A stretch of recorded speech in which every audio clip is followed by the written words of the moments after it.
Hello friends, आज के इस वीडियो में आज मैं कक्षा 12वीं वाले विद्यार्थियों को गणित सब्जेक्ट के कुछ प्रश्न बताने वाला हूं। तो चलो उन प्रश्नों को देख लेते हैं। थोड़ा सा मैं आपको ये भी बता देता हूं कि अगर आप तैयारी बुक से कर रहे हो तो आपको लॉस होने वाला है। मैं ऐसा क्यों कह रहा हूं? मैं ऐसा इसलिए कह रहा हूं क्योंकि बुक में आपको ज़्यादा पढ़ना पड़ेगा और बुक से आपको पढ़ने की जरूरत नहीं है। 80% प्रश्न परीक्षा बोध परीक्षा सार से आता है। 100 में से 80 नंबर का प्रश्न आपके परीक्षा बोध या परीक्षा सार से रहेगा और कम पढ़ना पड़ेगा। और संबंधित प्रश्नों को भी पढ़ने की जरूरत नहीं है। जो एक जैसे प्रश्न है उनको पढ़ने की जरूरत नहीं, क्योंकि आप गणित के विद्यार्थी हो, मतलब गणित सब्जेक्ट लिए हो। तो गणित सब्जेक्ट लिए हो इसका मतलब आपको उससे संबंधित प्रश्नों को बनाना आता है। तो कुछ प्रश्नों को प्रैक्टिस करना है आपको और संबंधित प्रश्नों को जैसे वैसे उस टाइप के प्रश्न आएगा उसको वैसे ही बनाना है।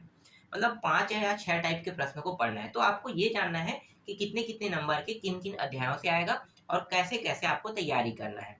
तो इस वीडियो में मैं आपको कुछ महत्वपूर्ण प्रश्न दूंगा, उन प्रश्नों को आपको पढ़ना है। साथ ही साथ संबंधित जो प्रश्न रहेगा अगर एक जैसा है, मैं तो ढूंढा नहीं हूँ कि कितने टाइप के प्रश्न है, कौन कौन सा टाइप है। तो जितना भी प्रश्न है मैं आपको दूंगा, उनमें से सेम टाइप के अगर प्रश्न लग रहे हैं, एक बार पढ़ने के बाद आपको समझ में आ जाएगा उसका सोल्यूशन एक जैसा है। तो एक जैसे वाले को एक तरीके में बदलना। अगर 5 टाइप के प्रश्न है तो 5 तरीके में बदलना, 6 टाइप है 6 तरीके में। तो 6 प्रश्न बस पढ़ना पड़ेगा बड़े बड़े में। उसके बाद आपको और ज्यादा प्रश्न देखने की जरूरत नहीं, उन्हीं में से किसी 6 टाइपों में से एक टाइप को उठाएगा और उसके बाद आपको आसानी से 6 नंबर, 5 नंबर या 4 नंबर के प्रश्न में बहुत ही आसानी से नंबर मिल जाएगा। तो चलो सबसे पहले हम लोग आव्यूह को देखते हैं। आव्यूह से 6 नंबर के प्रश्न आने वाले परीक्षा बोध परीक्षा सार में। ये जो अध्याय बहुत ही आसानी से मिल जाएगा, सभी प्रश्नों को नहीं पढ़ना है। तो 6 नंबर में आपको कौन कौन से प्रश्न पढ़ना है देखो। आव्यूह वाला टॉपिक है ना। ये अध्याय 3 है, रियल में अध्याय 3 है एनसीईआरटी की बुक में। और जो आपका नवबोध है, प्रबोध है, युगबोध है, इनमें अलग अलग जगह पे अलग अलग दिया जाता है। तो आव्यूह जो पार्ट है, ठीक है, आव्यूह जो पार्ट है इसी पार्ट में आपको ये सारे प्रश्न मिलेगा। तो कौन कौन से प्रश्नों को आपको पढ़ के जाना है। यहाँ से 6 नंबर के आएगा तो यहाँ पे 2-3 नंबर तो भूल आ जाओ, है ना। यहाँ पे बहुत सारे प्रश्न दिए हुए 2-2, 3-3 नंबर के, उनको आपको नहीं देखना है। सीधा दीर्घोत्तरी में आना है और दीर्घोत्तरी प्रश्न क्रमांक दूसरा को पहले देखना है, ठीक है। इसमें बहुत सारे, सबको तैयार नहीं करना है, ठीक है। ये दूसरा हो गया। तीसरा प्रश्न, चौथा प्रश्न सिर्फ 6-6 नंबर के हिसाब से। पांचवा, छठवा सेम रहेगा तो आपको पढ़ना नहीं है, ठीक है। संबंधित प्रश्नों को छोड़ देना है। एक जैसे अगर हल है तो आपको इनमें से 1-2 प्रश्न देखना है, उसके बाद वो आपके लिए तैयार हो जाएगा, मतलब आसानी से बन जाएगा। फिर 8वां है, 9वां है, 10वां है, 11वां है, ठीक है, 12वां है, 13वां है, 14वां, 15 छोड़ दो, सीधा आ जाते हैं 16वां प्रश्न, ठीक है। 16वां प्रश्न, 17वां प्रश्न है व्युत्पन्न वाला, ठीक है। 17वां प्रश्न एक जैसा, अगर ये दोनों एक जैसा रहेगा ना, प्रारंभिक देखो नाम एक जैसा है तो इनमें से एक को पढ़ना है, ठीक है, क्योंकि व्युत्पन्न ही निकालना है तो सेम तरीका रहेगा। और ये भी व्युत्पन्न ही वाला है, देखो यहाँ पे क्या दिया है, -1 दे दिया, मतलब व्युत्पन्न ही वाला सेम है प्रश्न, ठीक है। तो ये 18वां हो गया, 19वां हो गया।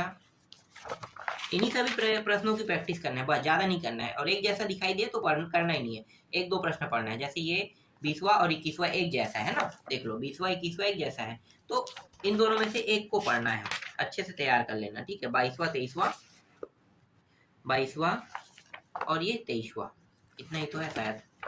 और ये क्या हो गया, एक प्रश्न और था 24वां। इसके आने के चांसेस नहीं बता रहे, इसको चाहो तो पढ़ लो, चाहो तो छोड़ दो, ठीक है। ये प्रश्न नहीं के बता रहे। तो इस अध्याय से इतने प्रश्नों को देखना है। इसके बाद 5वां देखते हैं, अध्याय 5,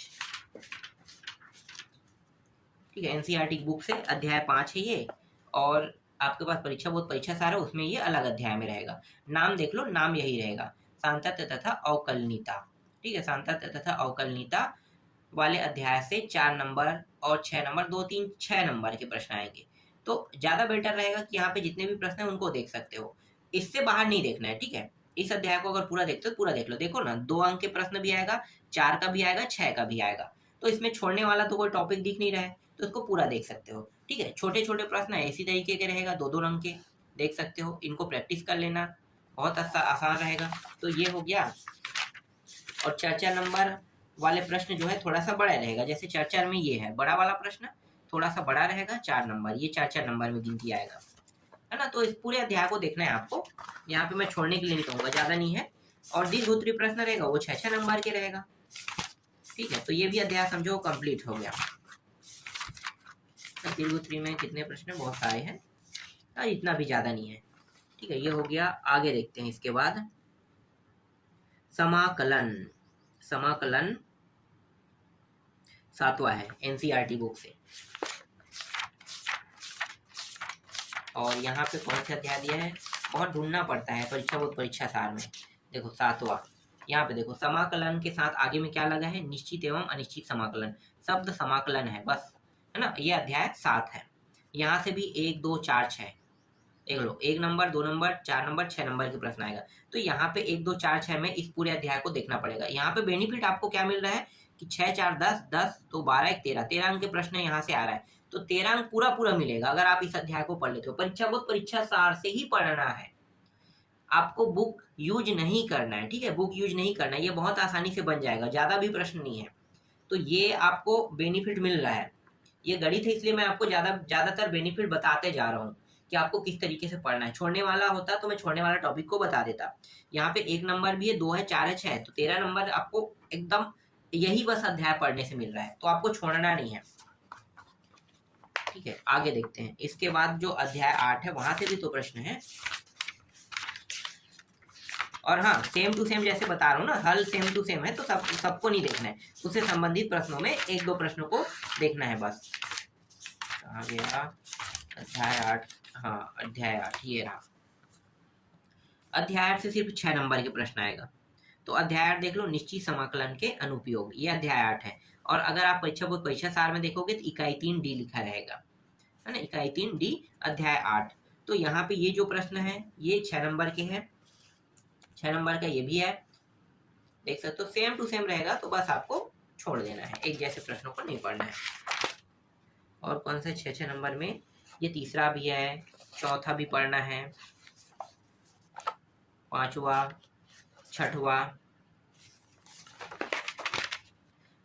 इसमें 2-3 टाइप के प्रश्न हैं। इनमें से सभी को पढ़ने की जरूरत नहीं, शुरू के 7 8 को भी पढ़ लेते हो ना तो पूरा मिल जाएगा। फिर ये 7वां प्रश्न, 8वां, ठीक है, आपके परीक्षा बोर्ड परीक्षा साल में मिल जाएगी, ये पुराना परीक्षा बोर्ड है, फिर भी आपको मिल जाएगा। 9वां,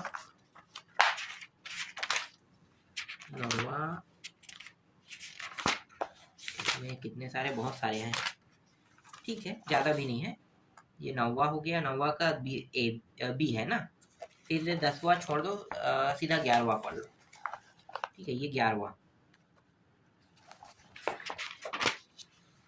और है 12वां छोड़ दो, ठीक है, 12वां छोड़ देते हैं, 13वां छोड़ देते हैं, 14वां भी छोड़ देते हैं, सीधा आ जाते हैं 15वां 17वां में आते हैं, सीधा 17वां में आ जाना। ठीक है, इसको देखना, जो बताया उन्हीं में से आएगा, कोई अलग बाहर से तो नहीं आएगा।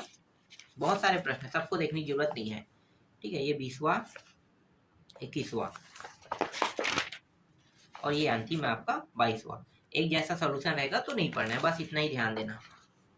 ठीक है, ये हो गए 6 नंबर के प्रश्नों में समाकलन। अब आते हैं अध्याय 11 त्रिविमी ज्यामिति। अध्याय 11 से भी प्रश्न आने वाले हैं। तो अध्याय 11, हाँ ये रहा, त्रिविमी ज्यामिति। 2 और 6 नंबर के प्रश्न आएगा। तो 2 नंबर के प्रश्न में कौन सा आएगा ये तो नहीं बता सकता, लेकिन 6 नंबर में बता सकता हूँ। ठीक है, 6 नंबर में आपको कौन कौन सा देखना है। इसमें बहुत सारे प्रश्न है, छोटे छोटे अगर रहेगा तो 2 नंबर की यहीं से पढ़ लेना। ठीक है, पूरा प्रश्न यहीं से पढ़ना है, बाहर से नहीं पढ़ना है। जैसे कि ये पहला तो नहीं है ना, हाँ है पहला। देखो, अति दीर्घोत्तरी प्रश्न क्रमांक में भी इसको जोड़ दिया गया है, ये वाला प्रश्न। दूसरा प्रश्न, तीसरा प्रश्न, ठीक है, चौथा प्रश्न, पांचवा और थोड़ा सा इसको आगे ले जाते हैं, बनता नहीं है। ठीक है, ये 6वां प्रश्न, इसको भी देखना है।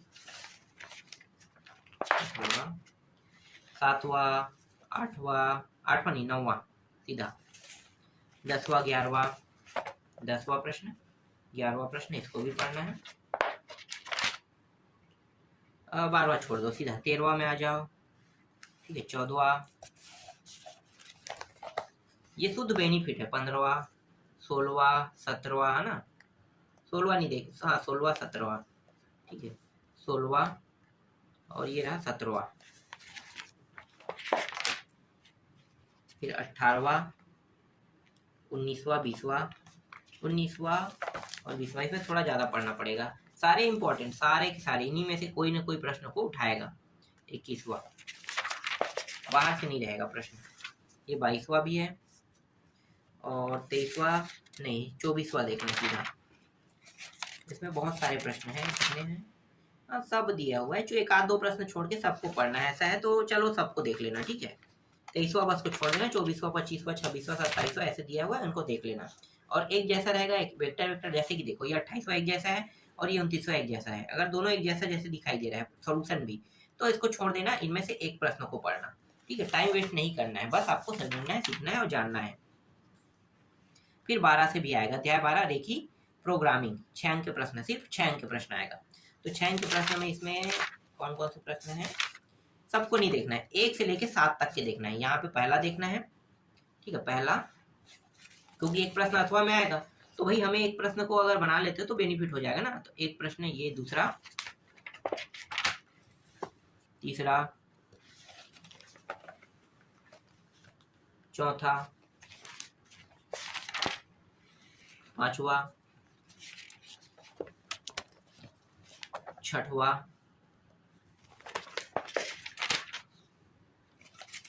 बस वही 6-7 ही देखना है, उससे ज्यादा नहीं देखना है, इतना काफी है इसमें।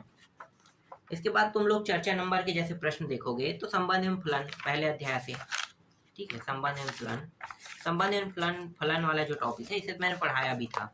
इसमें टोटल 31 प्रश्न है, संबंध एवं फलन, ठीक है। 4 अंक के प्रश्न आएगा, सिर्फ 4 अंक का।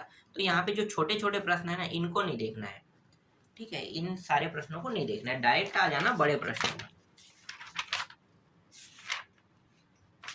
कहाँ से स्टार्ट होगा, स्टार्ट तो ये हो चुका है ना, तो पहला, दूसरा, तीसरा, चौथा, पांचवा नहीं देखना है, हाँ यहाँ से स्टार्ट हो रहा है। ये सबसे सरल और आसान भी अध्याय मुझे लगता है, तो ये सब छोड़ दो, यहाँ से इसको भी छोड़ दो। हाँ, यहाँ से 10वां से स्टार्ट होगा, 10वां से पढ़ना चालू करना, यहाँ से सीधा लगातार पढ़ते जाना। इसमें 31 प्रश्न है, ठीक है, हाँ 31 प्रश्न है। तो 10वां से यहाँ से शुरू करोगे, ठीक है, यहाँ से, और सभी प्रश्नों को पढ़ना है, इन्हीं में से कोई एक प्रश्न आएगा 4 नंबर में, ठीक है। 10वां से 31-32 प्रश्न है, वहीं तक के जाएगा। इसके बाद प्रतिलोम त्रिकोणमिति, यहाँ से 2 और 4 अंक के दोनों प्रश्न आएगा। तो इसमें 2 और 4 अंक के प्रश्न दिया हुआ है, तो 2 और 4 को एडजस्ट कर लेना, ठीक है। अब आगे तो मैं नहीं बताऊंगा कौन कौन सा पढ़ना है, बस इतना बता देता हूँ कि जो प्रश्न आएगा ना, इनमें से 2 अंक के प्रश्न और 4 अंक के प्रश्न सारे सरल और आसान रहेगा। अब इन सभी को बना के देखना, अध्याय में ज्यादा प्रश्न भी नहीं है, 23-24 प्रश्न है और इन्हीं में से रहेगा, ठीक है। तो 4 नंबर और 2 नंबर भी यहाँ से फिक्स हो जाएगा। इसमें बहुत सारे प्रश्न 2-2 4-4 अंक के बहुत सारे आ रहे हैं और बहुत सारे अध्यायों से हैं। तो ये ध्यान देना, जैसे ये ब्लूप्रिंट है, ये सबसे महत्वपूर्ण टॉपिक है। जो भी प्रश्न मैं बताता हूँ ब्लूप्रिंट के हिसाब से बताता हूँ, इसलिए प्रश्न जो है वो बताया जाता हूँ, वो फंसता भी है। तो जैसे 2 अध्याय हो गया है ना, यहाँ पे देखो ये सारणी से भी है, सारणी वाला, तो सारणी वाला अध्याय से आपको 4 अंक पढ़ना है और 2 अंक भी आएगा, तो इस पूरे अध्याय को देख लेना, ठीक है, 2-4 वाले में।